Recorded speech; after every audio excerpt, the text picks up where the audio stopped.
Assalomu alaykum aziz do'stlar. Mana bugun Baxmal kafesida Feruza opamizni bo'lgan kunlarda tashrif buyurdik. Bizni kuzatishda davom eting. Tadbir zo'r bo'ladi.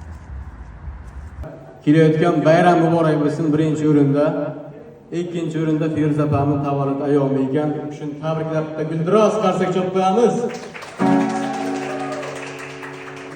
Feruza opa tavallud kuni muborak bo'lsin.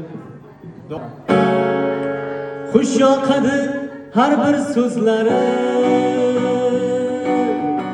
navo kabi mening ko'nglimga. Bu dunyoning go'zal qizlari teng kelolmas mening singlimga.